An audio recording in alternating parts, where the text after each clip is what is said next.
4월 17일부터 시행되는 새로운 규제는 그동안 다주택자들이 기대왔던 버티기 전략의 근간을 흔들고 있습니다.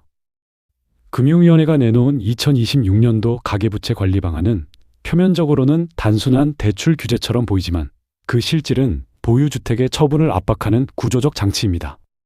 신규 대출을 억제하던 기존의 틀을 넘어 이미 받아놓은 기존 대출의 만기 연장까지 제한한다는 점에서 이번 조치는 이전의 어떤 규제와도 결이 다릅니다. 그동안 다주택자에게 주택담보대출은 단순한 차입수단이 아니었습니다. 그것은 보유 전략을 지탱하는 현금 흐름의 뼈대였습니다.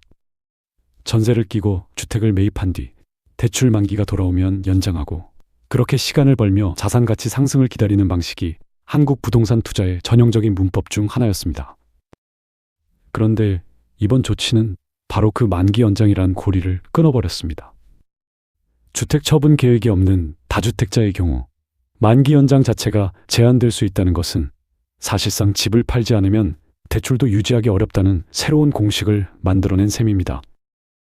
규제 대상도 넓습니다. 2주택 이상을 보유한 개인뿐 아니라 법인 임대사업자까지 포함됩니다.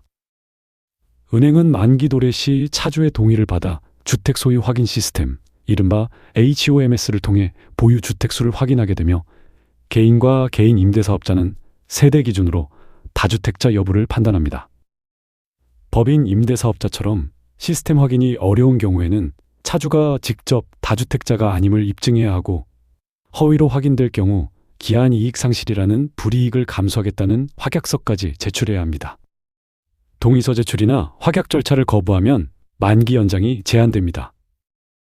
빠져나갈 구멍을 촘촘히 막아놓은 설계입니다. 이번 규제의 타이밍도 주목할 만합니다. 최근 금리 하락 기대감 속에서 부동산 시장이 다시 반등할 조짐을 보이자 금융당국이 선제적으로 대출 문턱을 높이고 나선 모양새입니다.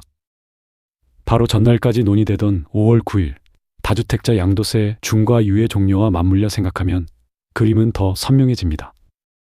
한쪽에서는 양도세라는 세제 압박이, 다른 한쪽에서는 대출이라는 금융 압박이 동시에 작동하면서 다주택자에게 처분이라는 선택지로 몰아가는 구조가 완성된 것입니다.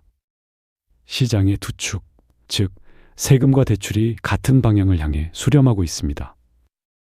금융권 내부에서도 이번 조치를 단순한 대출 제한이 아니라 보유 전략 자체를 흔드는 수준으로 평가하고 있습니다. 그동안 일부 다주택자는 전세 보증금을 활용하거나 대출 만기 연장을 통해 시간을 벌어왔지만 이제는 그 시간조차 보장되지 않습니다. 매달 이자만 내고 버티던 전략이 만기라는 예측 가능한 시점에서 끊기게 되면 현금 흐름의 부담이 곧바로 현실화됩니다. 대출이 끊기는 순간 선택지는 둘뿐입니다. 금리가 더 높은 다른 자금으로 갈아타거나 혹은 주택을 처분하거나입니다. 금융당국은 여기에 더해 기존 규제의 실효성도 강화할 방침입니다.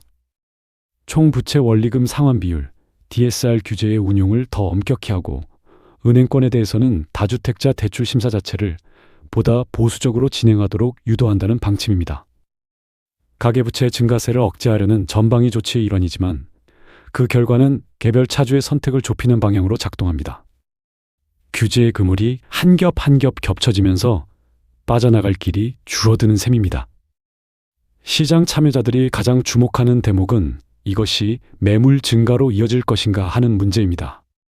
일부 지역에서는 실제로 매물이 늘어날 수 있다는 전망이 나옵니다. 양도세 중과 유예 종료를 앞둔 급매물에 이어 대출 규제로 인한 추가 매물이 시장에 풀리면 수급 균형이 매수자 우위로 기울 가능성이 커집니다. 다만 이 효과가 전국적으로 균일하게 나타날 것인지 아니면 특정 지역에 집중될 것인지는 여전히 열린 질문입니다. 지난달 서울 아파트 실거래가 지수가 7개월 만에 하락 전환한 흐름과 맞물려 규제 효과가 이미 가시화되고 있다고 보는 시각도 있습니다. 반면 이번 규제가 무주택자나 1주택 실수요자에게 미치는 영향은 상대적으로 제한적일 것으로 평가됩니다. 다주택자를 명확히 타깃으로 삼고 있어서 실거주 목적의 일반 대출까지 위축시키지는 않는다는 설계입니다. 다만 우려의 목소리도 있습니다.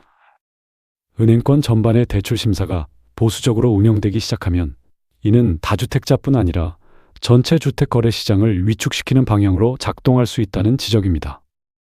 규제의 그늘이 의도한 범위를 넘어 확산될 가능성을 배제할 수 없는 것입니다.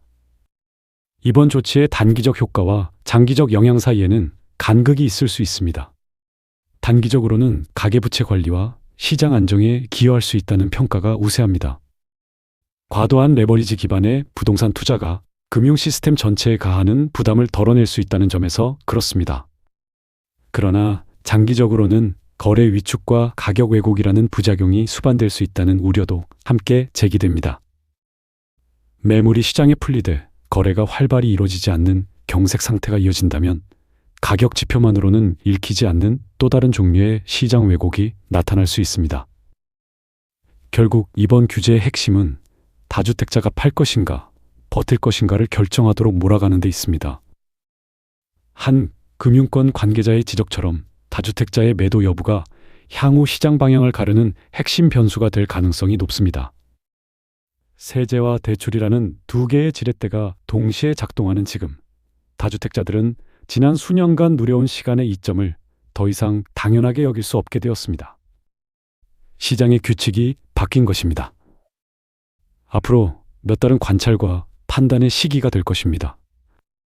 규제가 실제로 매물 증가로 이어지는지, 그 매물을 시장이 어떻게 소화하는지, 그리고 가격이 어느 방향으로 움직이는지가 연쇄적으로 드러나게 됩니다.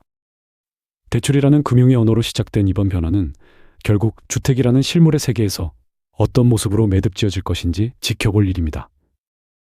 한국 부동산 시장이 오랜 관성에서 벗어나 새로운 균형점을 찾아가는 과정의 한가운데 지금 우리는 서 있습니다.